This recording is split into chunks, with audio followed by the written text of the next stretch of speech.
Donc la première chose, c'est qu'il y a des QR codes partout pour évaluer les présentations. J'imagine que vous pouvez évaluer à n'importe quel moment, mais n'hésitez pas à les flasher et de dire ce que vous trouvez est bon et pas bon. Donc c'est perturbant. La première chose, c'est que je vais mentir. C'est pas méchant, mais j'ai pas de choix. Parce que j'essaie d'expliquer un sujet qui est suffisamment complexe que un petit peu l'analogie, c'est que imagine qu'on est au XVIe siècle et j'essaie de vous expliquer les différences entre un train et un avion. C'est un grand masse de métal qui transporte les gens. Un avion à une vitesse 3 fois supérieure à un train et pourtant c'est plus vite parfois de prendre le train et c'est un peu difficile à expliquer. Donc, il y a des moments où la simplification sera un peu extrême dans le but de vous montrer l'essentiel du sujet. Donc, voilà. OK. Oui, c'est mieux pour les S. Donc, le problème. Cool. Donc le problème, c'est que depuis 2 ans à peu près, j'ai mis un truc qui tourne actuellement sur mon ordinateur, qui toutes les minutes regarde la fenêtre active et note le nom de cette fenêtre. Cette fenêtre, le temps et le nom de la machine.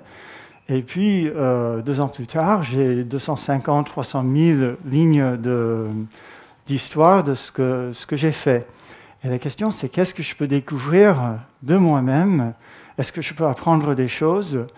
Et en apprenant des choses sur mon propre comportement, est-ce que je peux améliorer mes capacités en apprentissage automatique, en informatique? Donc avant, j'ai utilisé je suis sur Linux. Avant, j'étais avec Ratpoison, qui est un Window Manager des années 40. Et puis maintenant, je suis dans le monde moderne, I3. Et ça donne un truc un petit peu comme ça. Ce qui est difficile à lire, donc c'est un petit peu comme ça. Et donc je vois des séquences comme ça. Et qu'est-ce que je peux apprendre, qu'est-ce que je peux faire avec ça? Et quelles sont les questions que je peux poser? Donc je commence à poser des questions. Et puis je pose à moi-même les questions, comment est-ce que je peux répondre à ces questions? Et au fur et à mesure que je prends, ça enchaîne d'autres questions. Et on est bien dans le contexte du machine learning, du data science. On ne sait pas vraiment les différences entre machine learning et data science. Il y en a qui disent que data science, c'est un statisticien qui sait programmer ou un programmeur qui connaît un peu de statistiques. On est bien dans le contexte des maths. Pour un premier au DevFest, on aura 2 présentations à la suite dans la même salle qui vont parler des réseaux de neurones. Mais comme eux, je mettrai un moment pour y arriver. Donc le principe dans le machine learning, c'est que nous avons des problèmes dans le monde réel et nous avons des outils mathématiques. Et il faut faire la liaison entre les deux.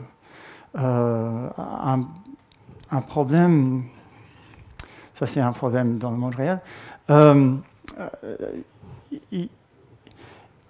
On a bon, je laisse ça pour plus tard. Donc assez souvent, notre technique est de transformer notre problème dans un problème géométrique, dans un espace vectoriel. Et puis on peut utiliser les techniques de l'algèbre linéaire, des techniques de la géométrie, même les techniques de la statistique pour aborder les problèmes. On a ce qu'on appelle features, critères en français. Presque tout ce que vous allez lire sur l'apprentissage automatique en ligne et en anglais. Donc, en partie par excuse, je dis que c'est exprès que je l'écris en anglais sur les diapos. Mais les critères, la question, c'est quelles sont les dimensions de nos espaces vectoriels? Comment est-ce que je transforme le problème? Qu'est-ce que je regarde dans mon problème? Par exemple, là, j'ai un numéro qui est le temps, et, enfin, un nombre de secondes depuis 1970, et j'ai une phrase en anglais, en français, en n'importe quoi. Donc la première chose que j'ai regardée, c'est quand est-ce que j'utilise mon ordinateur. Tout bêtement, je ne regarde pas le parti qu'est-ce que j'ai fait à ce moment-là. Je regarde juste, j'étais sur quel ordinateur. Depuis 2 ans, j'ai utilisé 2 desktops et 3 portables. Et j'ai fait une démo. Est-ce que OK. Donc, sur l'axe ici, on voit la date. Et ici, c'est le temps dans chaque journée. Donc, chacune de ces lignes verticales, c'est une journée, quelque part.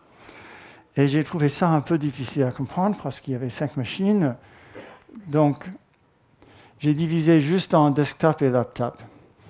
Et j'ai vu, par exemple, que j'ai beaucoup plus de tendance à utiliser mon portable le soir ou le week-end et le desktop quand je travaille, par exemple. Donc c'était une question un peu bête, mais c'était rassurant de voir que je pourrais manipuler ces données en quelque chose qui est plutôt cohérent avec ce que je sais déjà de moi. J'ai regardé mon usage jour par jour, par exemple. Même chose, j'ai divisé juste portable et desktop. Ici, j'ai appris quelque chose qui était important, c'est que les pauses que j'ai pensées étaient courtes ne le sont pas toujours. Donc apparemment, je suis humain comme tout le monde. Là, j'ai fait la même chose. Et ce qui est intéressant, c'est qu'on voit clairement les week-ends. Tous les 7 jours, il y a une séquence de 2 et puis une séquence de 5 qu'on voit. J'ai regardé un petit peu la longueur de mes pauses dans la journée, et j'ai joué un petit peu avec le seuil, où si la pause était plus longue que X, c'était pas une pause, c'était que j'ai fait autre chose. Ce qui est intéressant, c'est que toutes les questions qu'on pose ne donnent pas forcément une réponse intéressante. Donc ici, j'ai rien appris. Mais je pense que c'est important de montrer que dans une présentation comme ça, que c'est pas juste un chemin bordé de roses, parce que parfois on regarde des choses qui ne servent à rien. Donc maintenant, on plonge dans l'apprentissage automatique proprement dit. Comment est-ce que je transforme ces titres de fenêtres en quelque chose que je peux utiliser dans un contexte mathématique pour que je puisse essayer d'apprendre quelque chose. Donc, il y a une technique qui s'appelle bag of words ou sac de mots en français. Et l'idée, c'est que je commence avec des phrases et je commence par la tokenisation. C'est-à-dire chaque mot, j'affecte un numéro. Voilà.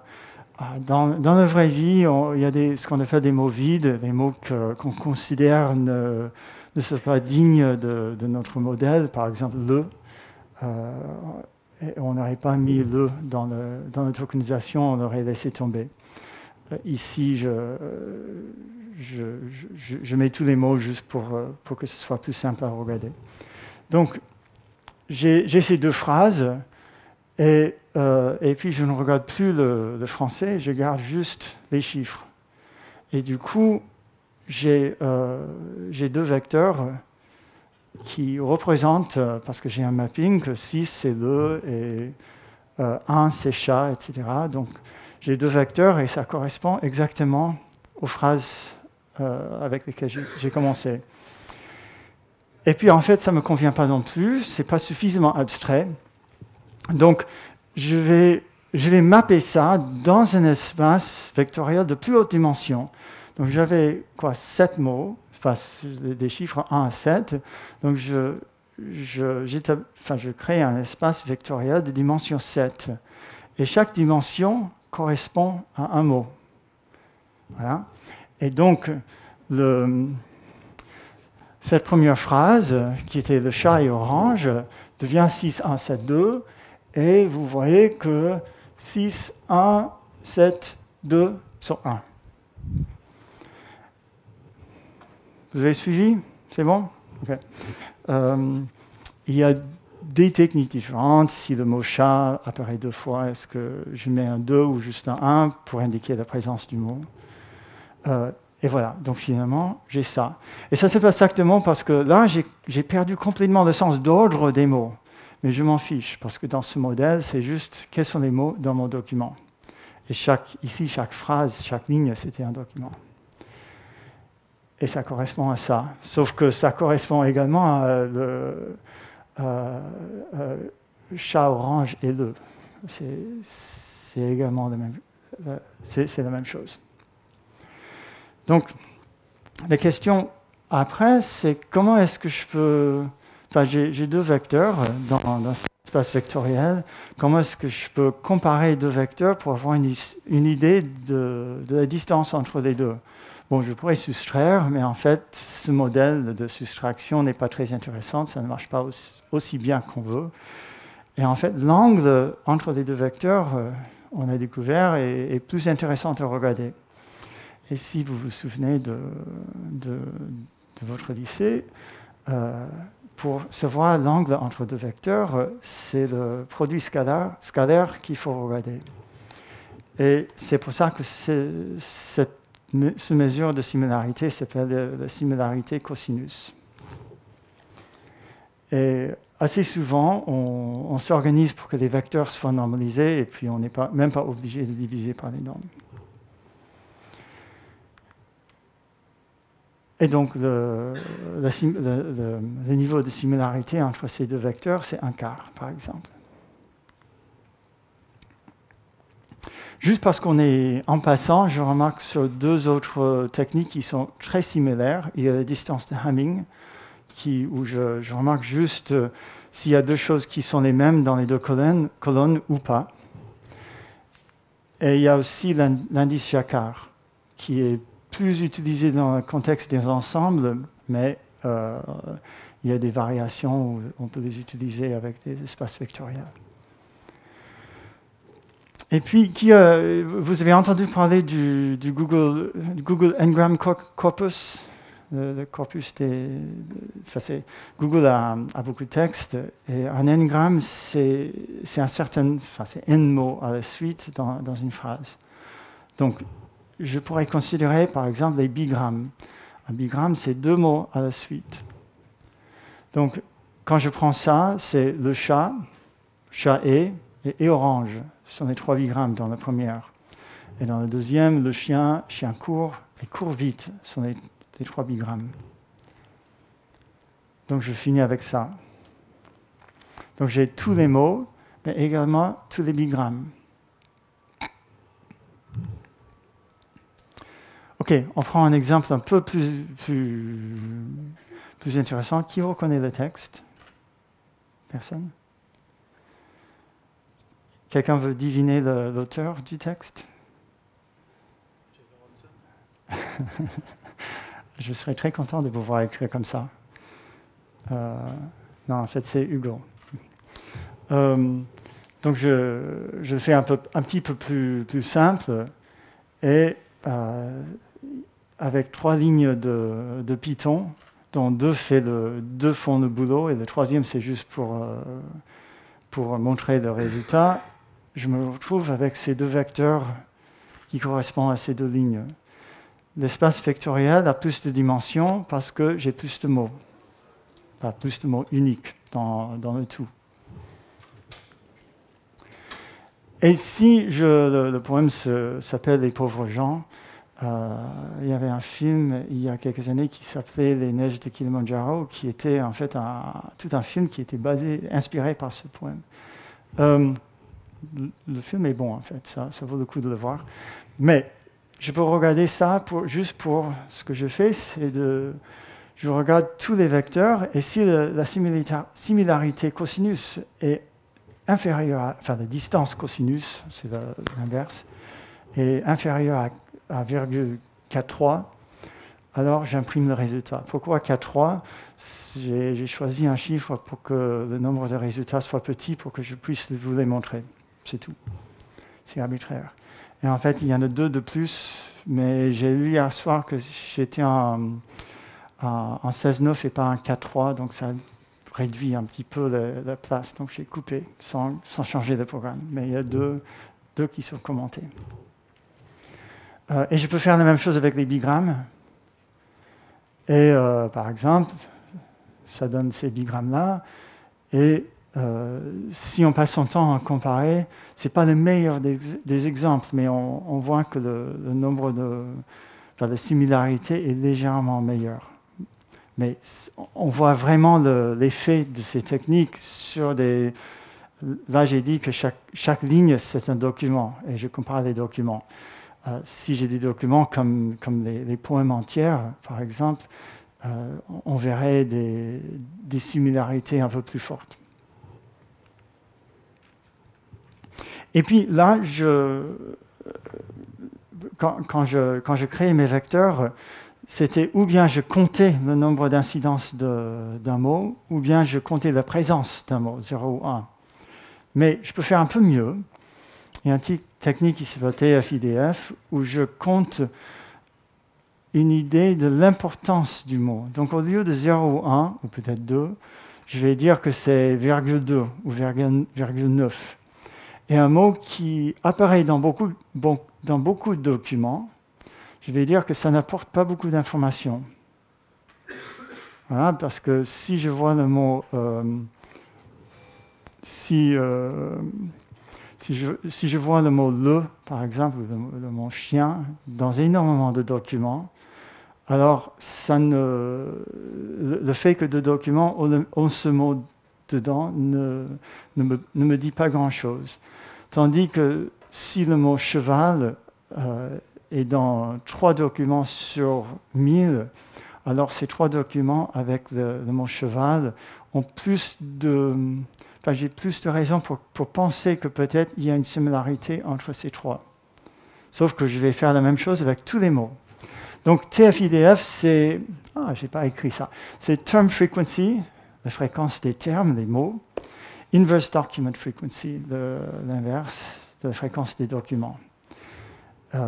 Et donc, on voit que le Term Frequency... bon, on ne va pas passer trop de temps dessus, mais effectivement, c'est le ratio, enfin la fraction de fréquence de chaque mot. Et le Inverse Document Frequency, on voit que c'est le log du nombre de fois qu'on voit le mot, sauf inversé, et puis on les multiplie. Si vous n'avez pas complètement suivi, c'est normal parce que nous avons 1 heure et c'est pas juste sur ça, donc on va continuer un peu. Mais l'idée, c'est que ça me donne un poids. Enfin, comme ça, j'ai des vecteurs qui sont pondérés. Au lieu de 0 et 1 ou 0 et 2, etc., j'ai des nombres réels entre 0 et 1. Et un chiffre plus grand indique que le mot est plus important dans ce document. Et puis je prends mon produit scalaire et je finis avec une idée de la similarité entre les documents. Et ce qui est miraculeux, c'est que ça marche. Ça donne une bonne indication de la similarité des documents. C'est une technique, on va dire, de base, mais c'est un super bon premier pas dans le sujet. Donc mon idée, c'était... j'ai joué avec ces choses et j'ai vu que juste de faire des vecteurs et regarder le produit cosinus, ça me donnait ça sortait des phrases qui étaient très similaires. Et comment est-ce que j'ai regardé? Bon, si je regarde deux phrases à la suite qui sont très similaires, ce n'est pas étonnant qu'ils soient similaires. Mais ce qui est intéressant, c'est quand je regarde, disons, le 90e et le 100e plus similaires, qu'est-ce que ça donne en termes de ressemblance entre eux et entre le premier, le modèle. Et ce que j'ai vu, c'est que ça marche, mais avec TF-IDF, ça marche encore mieux. Okay. Tout ça, on peut mesurer plus précisément. Je vais parler à la fin pourquoi je n'ai pas de mesure exacte, enfin mesure plus précise, mais visuellement, et c'est le grand avantage de travailler avec les données qu'on connaît, c'est que visuellement, je voyais que ça améliorait le résultat.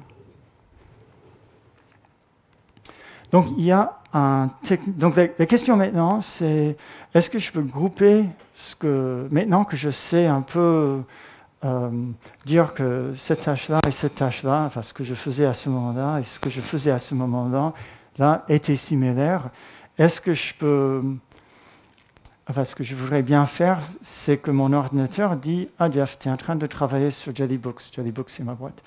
Ah là, tu es en train de regarder les sites d'actualité. Ah là, tu es en train de glander, tu ne fais rien.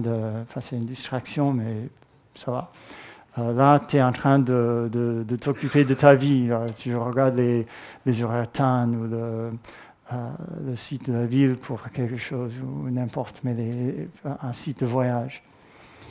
Donc, comment est-ce que je peux faire? Donc, il y a une technique qui est très forte, que je ne veux pas utiliser, mais je vais vous présenter pour que vous compreniez mieux la technique que je veux utiliser.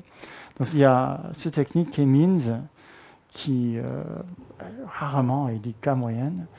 Et l'idée, c'est que je choisis un nombre de groupes que je veux trouver dans mes données. Donc ici, j'ai dit 4. Je pense que je vais trouver 4 groupes. Et l'idée, c'est que je prends le centroïde de chaque groupe, et puis tous les autres points, je dis chaque point est affecté au centroïde le plus proche. Mais comment est-ce que je trouve les centroïdes? Mais rien n'est plus simple. Je les prends au hasard. Donc j'ai mes données. Je dis, je me tends à ce que je trouve 4 centroïdes, donc je prends 4 points. Là, j'ai mis un peu espacé, mais en fait, dans un espace de très haute dimension, pour des raisons qui ne sont pas tout de suite évidentes, c'est extrêmement difficile à choisir où on est. Donc, on les prend complètement au hasard. Et puis, on affecte tous les points. Mais ce qui est fort, c'est que maintenant que j'ai tous les points qui sont dans les 4 groupes, j'oublie mes centroïdes et je les recalcule. Et tout de suite, par exemple, imaginons que j'ai pris les 4 points complètement à côté les uns des autres. Et puis après, j'affecte tous les points. Donc les points dans ce secteur-là vont aller avec celui-là. Les points dans ce secteur-là seront avec celui-là, etc. Donc j'oublie les centroïdes parce que j'ai choisi ces régions et je recalcule les centroïdes. Donc toc, toc, toc, toc. Et je suis au milieu des groupes. Et puis, je répète ce calcul. Donc, j'ai calculé les centroïdes. Donc, je recalcule, j'oublie l'affectation des points aux centroïdes et je recalcule cette affectation. Ça change légèrement l'affectation. Je recalcule les centroïdes. Il y a une preuve assez simple, en fait, que cette technique doit converger, et ça converge assez rapidement, en fait. Donc c'est super simple comme technique. Ça marche très bien quand les régions sont convexes, ce qui n'est pas forcément dans mon cas. Donc là, encore, c'est un exemple de ça. Ce qui est intéressant, c'est qu'on peut utiliser dans des contextes géographiques. Les chercheurs américains sont bien fondés, donc il y a beaucoup d'exemples qui prennent les États-Unis parce qu'ils ont de l'argent pour faire la recherche et ils publient. Mais ça marche même dans un contexte géographique comme ça. Et ce qui est intéressant, c'est de penser que ça marche dans des contextes comme ça. Donc je vous ai dit que les clusters, les groupements, il faut qu'ils soient convexes pour que cette technique marche. Et ici, ce n'est pas convexe. Mais ici, ce qu'on a fait, c'est de faire le clustering autour des propriétés comme le niveau socio-économique des gens. Et puis, une fois qu'on a fait le clustering, on dit, ben voilà, ce groupe-là, c'est jaune. On va indiquer en jaune tout ce groupe-là. Et ce qui manque ici, parce que c'est une distraction, c'est la légende à côté qui dit jaune, c'est ce cluster-là, orange, c'est ce cluster-là, etc. Donc c'est une technique assez forte. Donc la première chose que j'ai faite, c'est de me demander si je regarde les points qui me paraissent proches dans mes données, est-ce que ça a l'air de rester proche et qu'est-ce que ça donne comme groupement?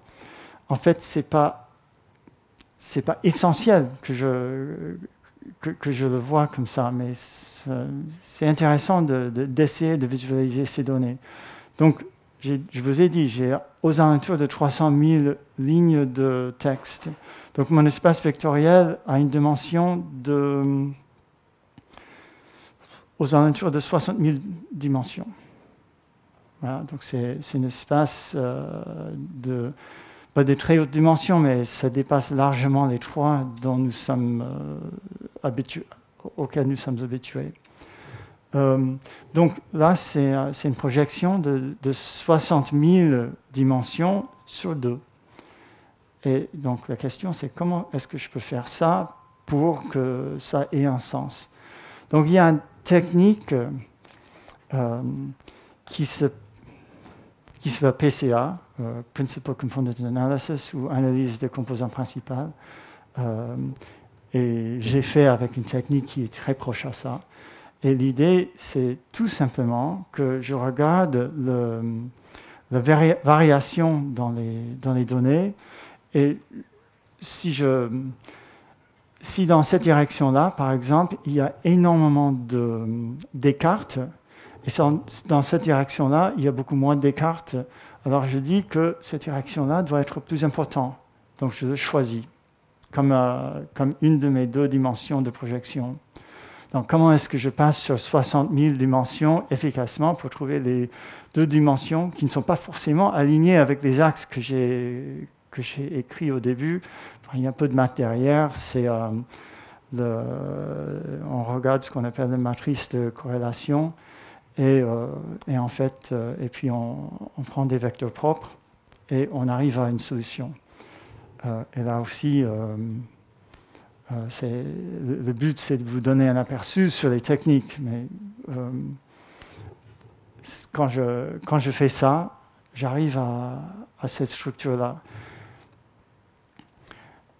Donc, mon ordinateur n'avait pas suffisamment de mémoire pour travailler sur l'ensemble complet. Donc j'ai fait un échantillonnage aléatoire pour faire ces diagrammes. Donc si ça change, c'est parce qu'il y a un petit changement dans les points que j'ai choisis à chaque fois. Et ce qu'on voit là, on appelle structure latente. C'est une structure qu'on ne comprend pas forcément, mais qui apparemment existe dans les données. Et c'est parfois un sujet intéressant de chercher pourquoi ça donne cette structure-là. Ce serait assez complexe, parce qu'il est également possible que cette structure est simplement un artefact de la projection. Mais peut-être il y a quelque chose qui existe. Ah oui, et donc ce que j'ai fait, c'est qu'à chaque fois, je prenais un point et je prenais les 100 points le plus proches et je les colorais en bleu foncé et je les ajoute.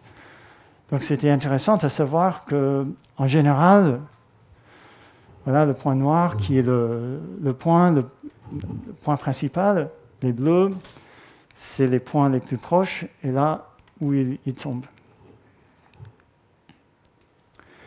OK. Donc l'algorithme que je voulais utiliser s'appelle K-nearest neighbors, les K voisins les plus proches. Et ça marche comme ça. Je regarde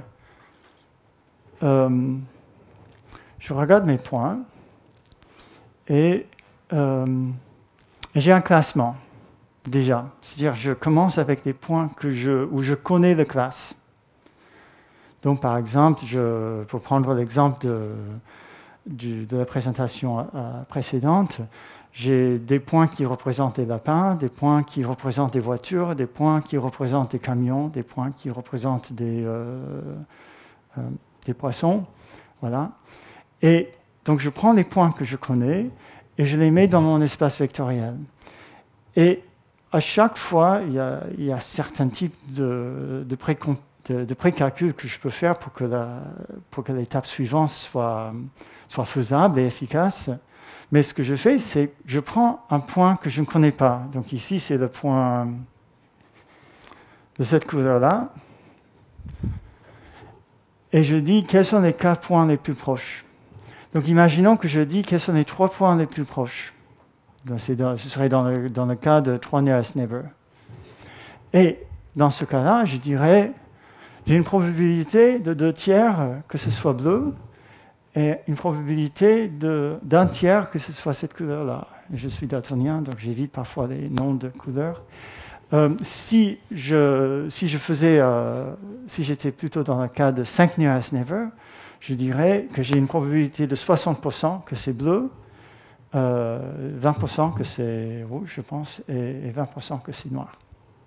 Voilà. Donc ça, c'est l'idée de K-nearest neighbor. Et je peux simplement choisir le gagnant, ou je peux indiquer mes doutes en disant, voilà, comme ils ont fait avec leur réseau de neurones dans la presse précédente, c'est dire, voilà, je pense que c'est ça avec probabilité telle, ou bien c'est ça avec probabilité telle, etc. Okay. Donc, mon idée, c'était je suis expert dans mes propres données, en principe. Voilà. Je peux regarder une ligne de texte et je peux dire moi-même ce que je faisais à ce moment-là, ou assez souvent, je peux le faire.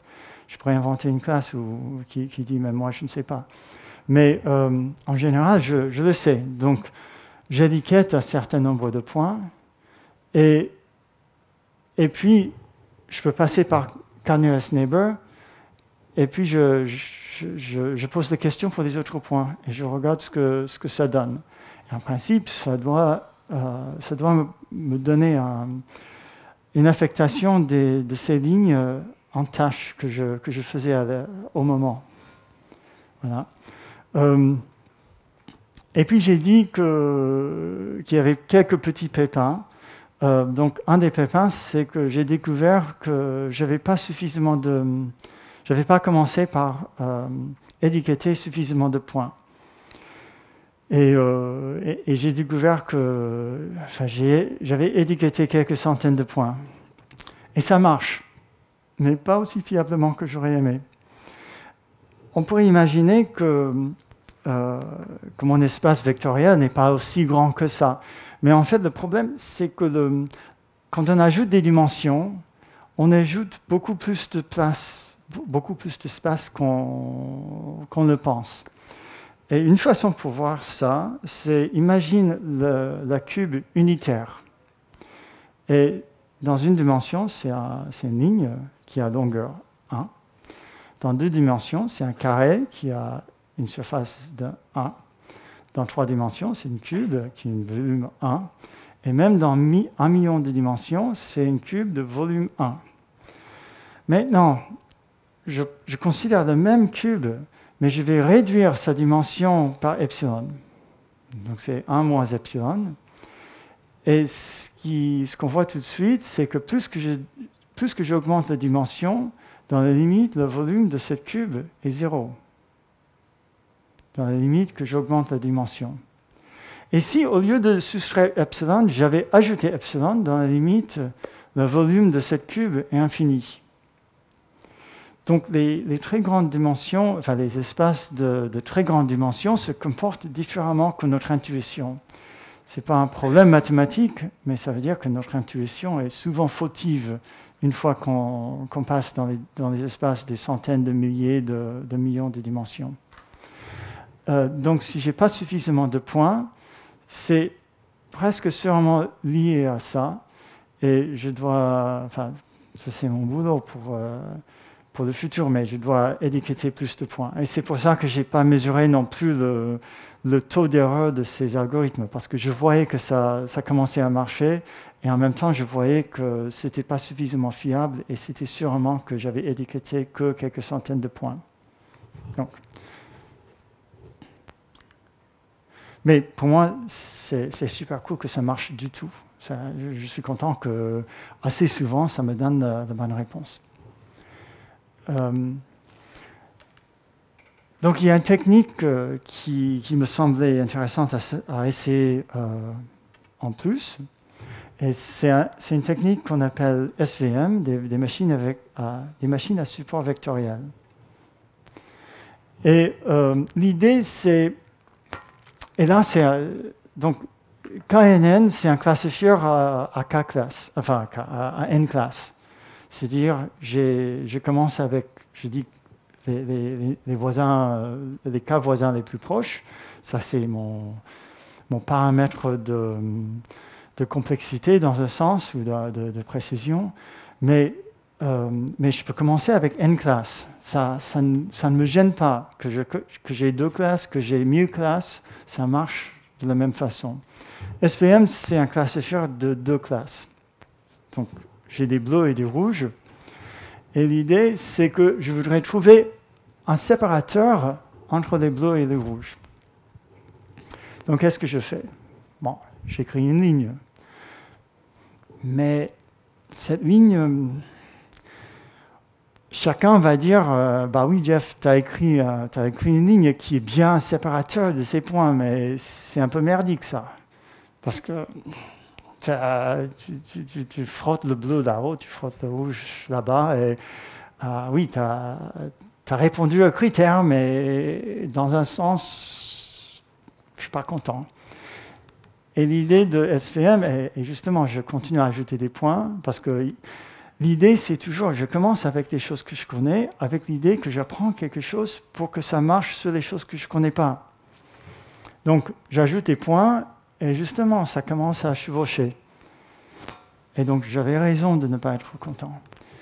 Et l'idée de SVM, c'est comment est-ce que je peux trouver la ligne qui maximise la distance de tous les points, enfin, tous les points sur la frontière. Et ça, c'est assez intéressant. C'est que, enfin, dans les techniques de SVM, les points qui sont ici n'ont rien à voir, ne touchent pas la solution. C'est juste les points sur la frontière qui jouent dans la solution. Et si vous avez trouvé que tout ce que j'ai dit jusqu'ici est assez simple, et je voudrais voir une présentation de la preuve, de la dérivation de SVM qui met en bonne couleur le raisonnement pour lequel juste les points sur la frontière sont importants. Parlez avec moi après, parce qu'il y a une vidéo YouTube que je n'ai pas pensé à mettre dans la presse qui explique super bien que c'est juste une application de produits scalaires et tous les termes qui ne sont pas sur la frontière, c'est super beau. Ça prend 45 minutes, mais c'est super beau. Et puis là, j'ajoute les mêmes points qu'avant et je réussis beaucoup mieux. Et puis, on peut se trouver avec des ensembles qui ne sont pas séparables, qui ne sont pas linéairement séparables. Et pourtant, on a trouvé des techniques avec SVM pour marcher. C'est ce qu'on appelle un kernel trick. On ne va pas parler exactement comment ça marche, mais je vais vous donner un aperçu. Et l'idée, c'est que je suis dans 60 000 dimensions et je n'arrive pas à trouver un séparateur linéaire. Mais qu'est-ce que je fais? Peut-être il y a un espace d'encore plus de dimensions où je pourrais pousser tous mes points dans cet espace avec des critères, en ajoutant des critères synthétiques que j'ai ajoutés. Et peut-être dans cet espace-là, je vais trouver que je peux trouver un séparateur linéaire. Et si oui, aucun souci, je trouve le séparateur linéaire, et puis je fais le mapping inverse pour me trouver dans mon espace d'origine, et comme ça, je peux trouver des séparateurs qui ne sont pas linéaires. Une façon pour penser à ça, imaginez que vous êtes à table, et vous avez votre jeu de Lego, pour rester sur le thème, au milieu de la table. Et il y a quelqu'un qui met toute la bouffe et toutes les bouteilles de bière et tout ça autour. Et il y a quelqu'un qui dit « Ah, vous avez écouté une présentation sur l'apprentissage automatique, les gars. Alors, dessinez-moi un séparateur entre les Lego et les bières. » Et il n'y a aucun souci, parce que vous avez des pouvoirs magiques. Donc, vous prenez la nappe et vous soulevez la nappe. Et les pouvoirs magiques font que rien bouge. Mais les Legos sont au milieu et les bières sont du coup plus haut, bien qu'elles soient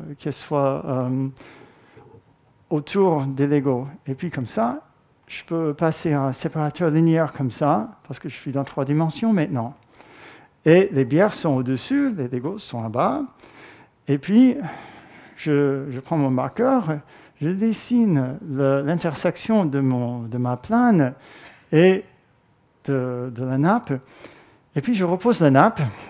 Je dis, voilà, je l'ai fait.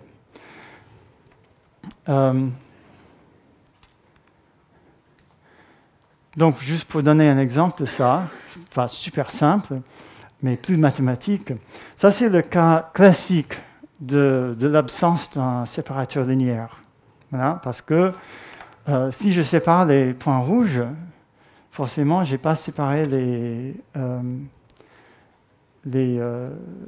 points bleus en même temps, sauf que... pourquoi est-ce que je dis ça? Enfin, j'ai fait une bêtise, parce que si je fais ça, ben ça marche, mais imagine que j'ai écrit le bon exemple.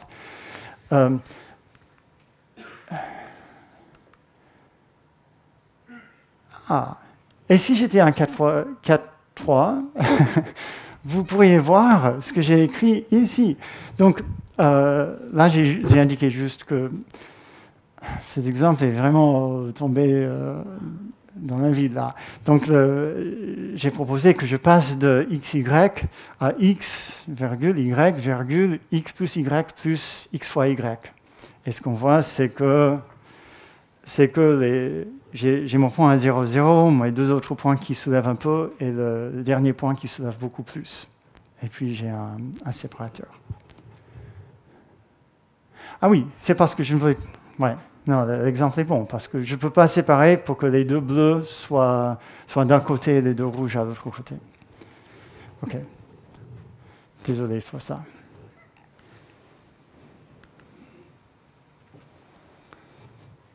Est-ce que vous avez compris, malgré ma grande perte de direction moi-même, de ce que je voulais dire? Ok, c'est bien. Donc, vous vous souvenez que mon but à l'origine, c'était est-ce que je peux prendre un point, c'est-à-dire une ligne de texte dans mon log de 300 000 points de texte. Est-ce que je peux prendre une ligne de texte et sortir une étiquette? Qu'est-ce que je faisais à ce point-là, ce moment-là? Et la réponse est oui. La réponse est oui. Je ne fais pas aussi bien que je voudrais, mais je suis presque sûr que c'est parce que je n'ai pas étiqueté suffisamment de points. Comment est-ce que je sais que c'est ça, et ce n'est pas juste une excuse que j'invente? C'est parce qu'à chaque fois que j'étiquette plus de points, les résultats s'améliorent. Donc je suis plutôt sûr que je joue sur ça. Et ça me semble logique parce que quand même apprendre dans un espace d'une dimension tellement haute que je le caractérise suffisamment avec un nombre de points qui n'approche même pas la dimension de l'espace, c'est un petit peu étonnant quand même. Il faudrait vraiment que les points soient bien séparés dans un sous-espace de dimension beaucoup plus basse.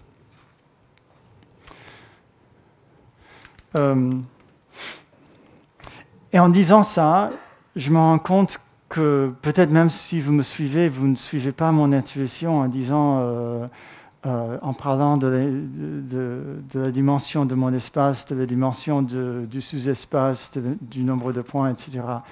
Et dans un sens, ce n'est pas grave, sauf juste pour dire, il y a une raison pour laquelle l'apprentissage de la théorie derrière le ML est parfois utile, c'est qu'il y a des choses qu'on peut faire juste avec les techniques de ML. Ben, je sors scikit-learn, une librairie Python qui est superbe, et je peux faire des choses.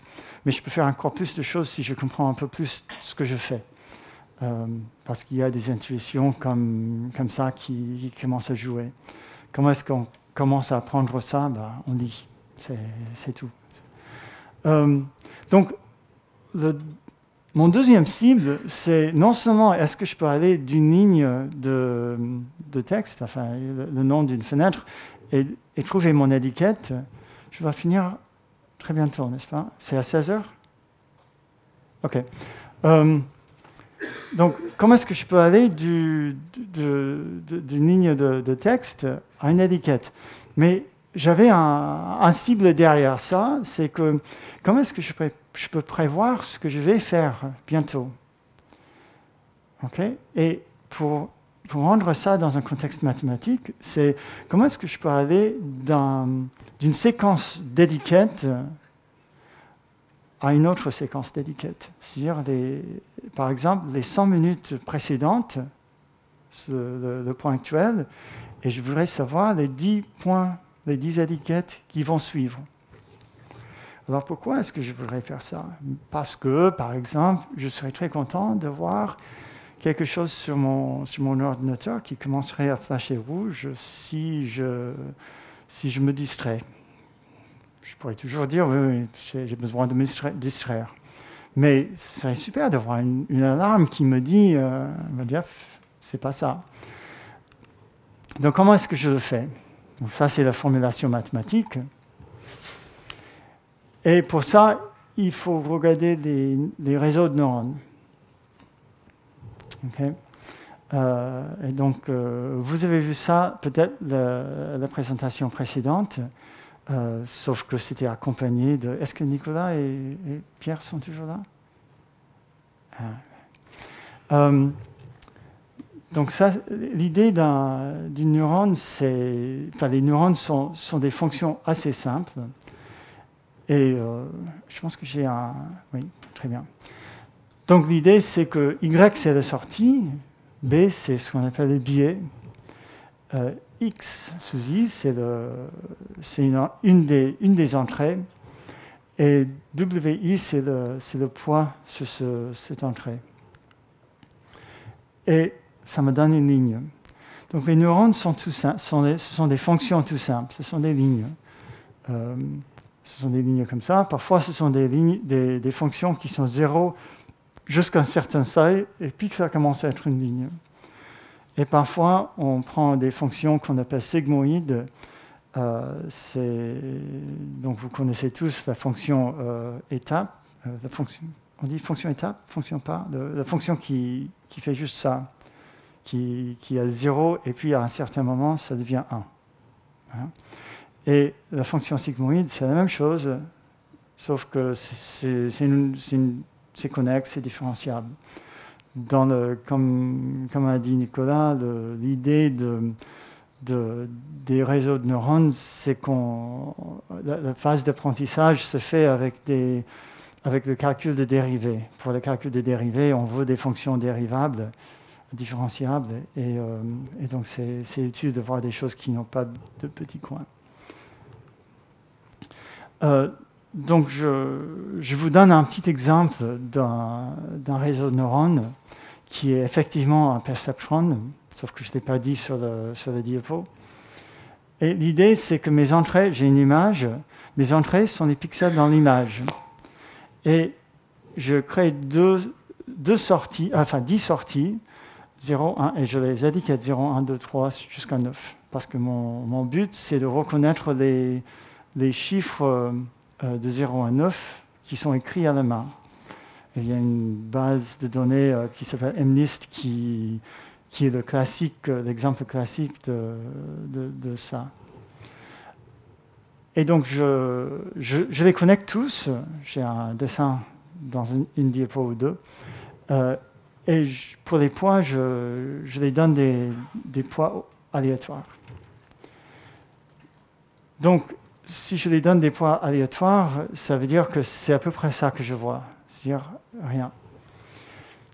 Mais je n'avais pas le courage de montrer toutes les lignes, mais après le diagramme de Nicolas, je vois que j'aurais pu. Mais l'idée, c'est que tous les pixels dans mon image sont connectés à 0. Tous les pixels sont connectés à 1. Tous les pixels sont connectés à 2. Voilà. Donc un neurone, par exemple, c'est tout ce qui est bleu. Donc imaginez que le bleu est connecté à tous les pixels. Voilà. Donc c'est une fonction qui prend la valeur de chaque pixel, le multiplie par un poids qui est propre à ce segment et qui les ajoute tous et présente cette somme pondérée à la sortie 0. Et puis je fais la même chose pour tous les segments qui vont des pixels jusqu'à 1. Tous les pixels jusqu'à la sortie qui est à 2, etc. Et puis, c'est toujours l'apprentissage supervisé, c'est-à-dire je commence avec des exemples où je connais le chiffre et mon but, c'est d'apprendre quelque chose pour que je puisse passer quelque chose où je ne connais pas le chiffre à la fin. Et ça va me dire quelque chose d'intéressant. Donc l'idée pour l'apprentissage, c'est que je regarde ici et je dis par exemple que l'image, c'est un 2. Donc tous les lignes, tous les segments qui vont à la bonne classe, c'est-à-dire tous les rouges qui vont à 2, j'augmente le poids. Et si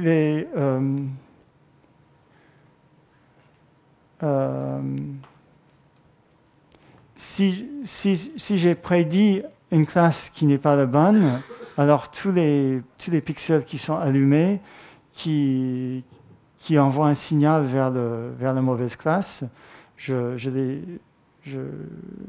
soustrais 1. Voilà. Et là aussi, il y a des maths derrière, mais on peut prouver que dans certains cas assez bien définis, ça converge. Et ça converge très bien.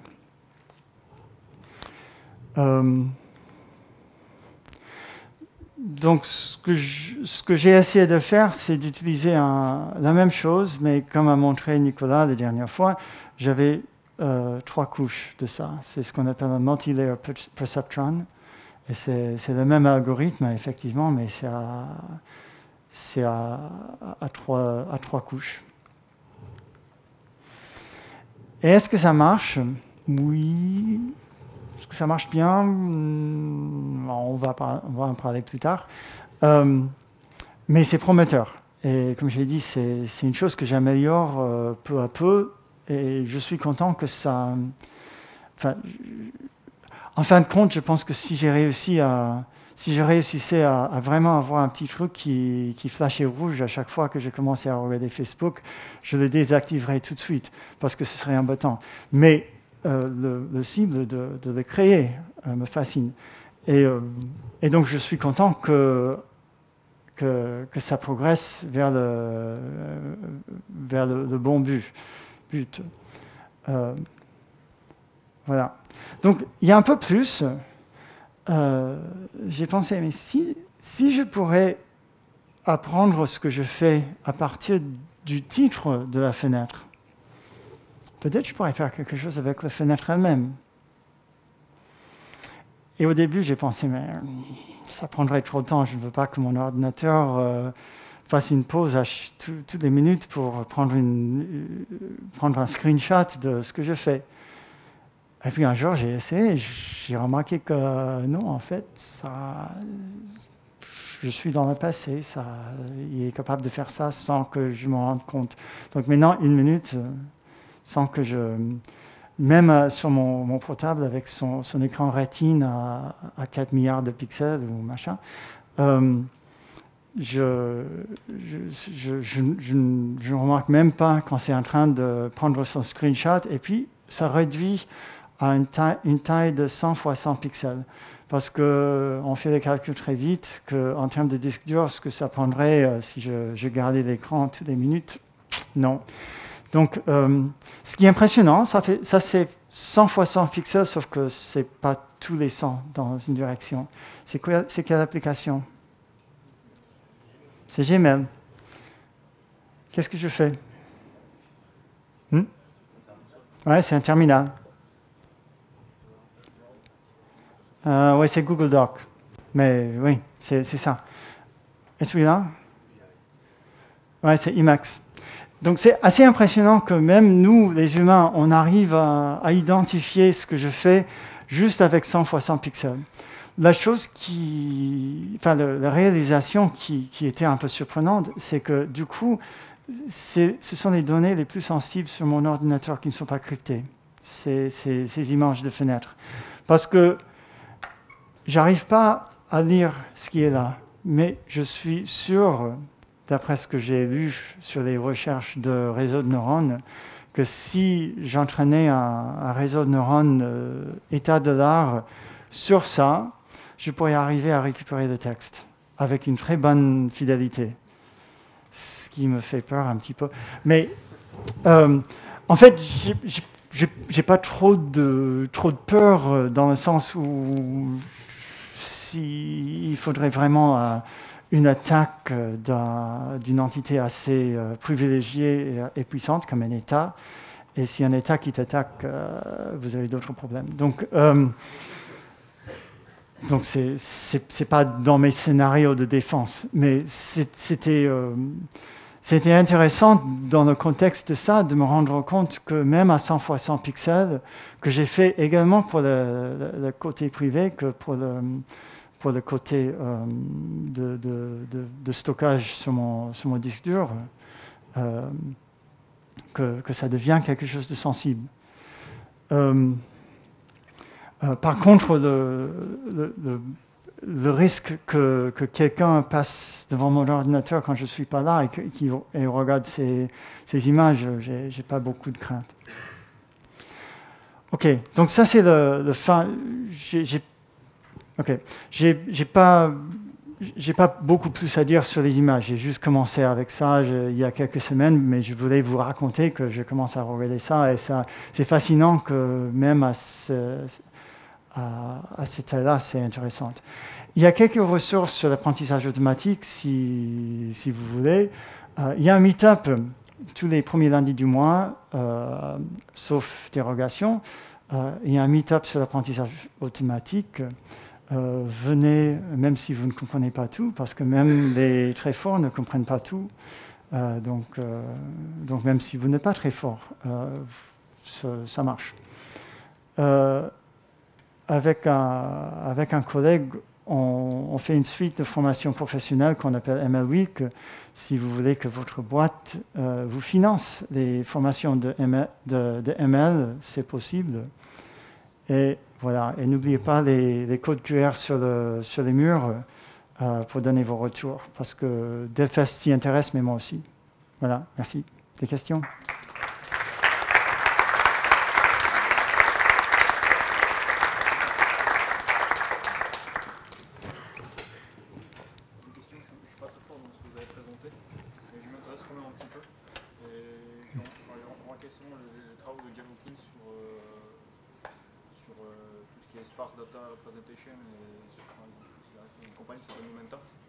C'est pas comment? Momenta? Oui. En fait, une approche, on va dire, fédérée de l'intelligence artificielle du point de vue mathématique qu'on a reçu dans le réseau de neurones, et la compréhension du cerveau humain et comment il fonctionne pour résoudre des tâches très complexes aujourd'hui pour l'ordinateur. Et du coup, je ne sais pas si vous êtes familier avec ces... Je ne connais pas cette société. Je sais qu'il y a une classe de société qu'on commence à voir qui aime bien s'appeler ML as a Service, ML AAS. ça fait tendance à ajouter AAS à ce qu'on fait. Ça crée l'idée qu'on est tellement fort qu'on peut se présenter comme ça. Donc il y a plusieurs qui... C'est justement un peu ma question. Donc moi, ce qu'ils font, c'est assez intéressant. Ils ont un framework open source. En gros, en fait, ils ont créé un système de modélisation de réseau de neurones, mais qui fonctionne de la même manière que notre cerveau fonctionne. Basé sur deux notions principales, c'est ce que je disais, sparse data representation et mémoire hiérarchique. Et du coup, en fait, ce qu'ils font pour l'instant, ils arrivent à prévoir des comportements bizarres. Ils analysent des données qui évoluent dans le temps. Et ils arrivent par exemple à dire que ils vont pas prévoir le futur, mais ils vont dire qu'un événement qui survient est on va dire hors du commun. Ouais, la détection d'anomalies. Oui. Donc, du coup, je pensais que votre cas d'étude, sur lequel pour prévoir ce que je vais faire, oui, ce serait un autre outil qui serait susceptible à toucher sur le problème. Oui, tout à fait. Il y a d'autres questions? Pas de questions? C'est une petite remarque par rapport aux autres domaines que ça pourrait toucher. Il y a un meetup DataVis qui va se monter dans pas longtemps, sur Nantes, là, qui va être lancé. Et moi, parce que je fais la même chose que ce que tu fais là, et moi, j'ai abordé souvent statistique et DataVis.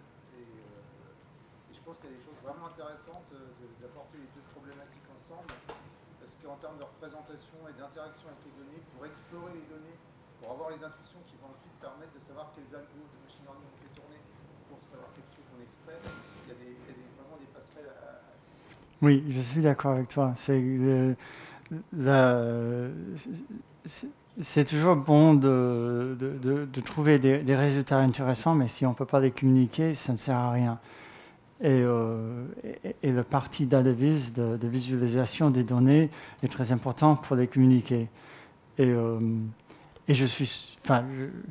Vous avez vu que ce n'est pas mon point fort, la visualisation, parce que par exemple, mes dates sur le X étaient chevauchées un peu, parce que visiblement, je n'ai pas remarqué ça au moment de créer la présentation, parce que j'ai pensé à autre chose.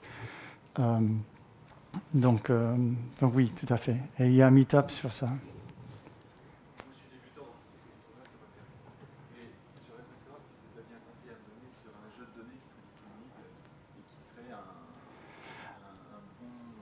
Oui, c'est une très bonne question. Est-ce qu'il y a des jeux de données qui sont disponibles pour explorer, pour apprendre? Et le mieux, il y a une société, un site web qui s'appelle Kaggle, K-A-2-G-L-E.com. Et, j'ai un écran.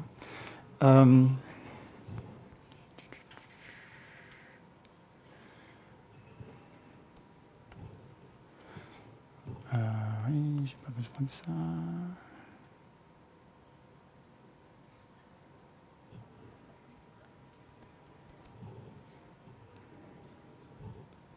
Voilà. Donc il y a ce site web qui s'appelle kaggle.com. Et il propose des compétitions de data science et de ML. Mais les anciennes compétitions restent en ligne. Et on peut choisir n'importe lequel et on peut travailler dessus. Et il y en a un qui est assez bien pour l'apprentissage au début, et je pense qu'il le souligne même si vous voulez juste commencer. Il y en a un sur les données du Titanic, ce navire qui s'est écroulé il y a 104 ans et demi. Et en fait, nous avons pas mal de données dessus. On a le manifeste de tous les passagers, des choses comme ça. Mais ce qui est bien, c'est que les données sont sales. C'est-à-dire il y a des choses manquantes. Il y a des choses où on ne sait pas le genre de quelqu'un. Et pourtant, on peut poser la question, est-ce que les femmes avaient plus de probabilité de survie que les hommes? Réponse oui, mais on peut regarder dans les données, on peut le conclure avec ça. Et il propose pas mal d'astuces et même des tutoriels comment commencer. Donc oui, si vous voulez jouer avec ce genre de choses juste pour avoir un ensemble de données, c'est pas mauvais du tout. D'autres questions? N'oubliez pas les QR codes. Merci d'être venu.